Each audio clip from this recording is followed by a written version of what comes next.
Hello friends, நம்ம dengue பற்றி பேசிக்கிட்டு இருக்கோம்.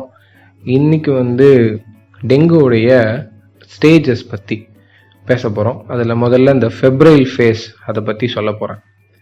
ஃபெப்ரைல் அப்படின்னா ஜுரம், காய்ச்சல் அப்படின்னு அர்த்தம். ஒருத்தருக்கு டெங்கு வைரஸ் வந்த உடனே ஒரு ஃபீவர் ஒன்று ஸ்டார்ட் ஆகும்.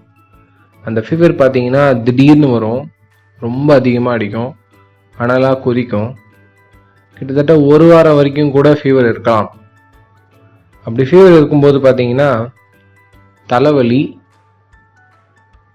உடம்பு ஃபுல்லாக வேர்த்து கொட்டுறது, அந்த சிகப்பாக ரேஷஸ்ன்னு சொல்லக்கூடிய உடம்பு ஃபுல்லாக ரேஷஸ் வர்றது, இதெல்லாம் சொல்லுவாங்க. ரொம்ப டிப்பிக்கலாக பார்த்தீங்கன்னா கண்ணுக்கு உள்ள எனக்கு வலிக்குது அப்படின்னு சொல்லுவாங்க. மசில், சதையையும் ஜாயின்ஸையும் என்னால் சுத்தமாக யூஸ் பண்ண முடியல, கை ரொம்ப வலியாக இருக்குது அப்படின்னு சொல்லுவாங்க. இதெல்லாம் ஒரு பக்கம் இருக்க, ஜுரம் ஆரம்பித்து ஒரு 3 நாளில் பார்த்தீங்கன்னா இந்த முகம், கழுத்து, உடம்பெல்லாம் பார்த்தீங்கன்னா சிகப்பாக திட்டா தடவி பார்த்தா ஒன்றுமே இருக்காது. ஆனால் சிகப்பாக டிஸ்கலரேஷன்ஸ் மட்டும் இருக்கும்.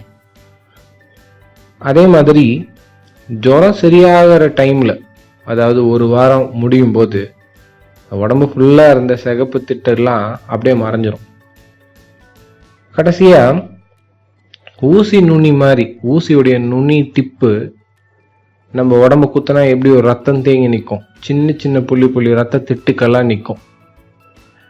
இந்த ரத்த திட்டுக்கள் எல்லாமே கையிலையும் கால்லையும் ரொம்ப அதிகமாக தெரியும். ரொம்ப ரேராக தான் நிறைய ப்ளீடிங் மேனிஃபெஸ்டேஷன்லாம் இந்த ஸ்டார்டிங் ஸ்டேஜில் வர்றது. ஸோ ஃபெப்ரைல் ஃபேஸ் நம்ம அப்படின்னு சொன்னால் இந்த விஷயங்கள்லாம் நமக்கு தெரிஞ்சிருக்கணும்.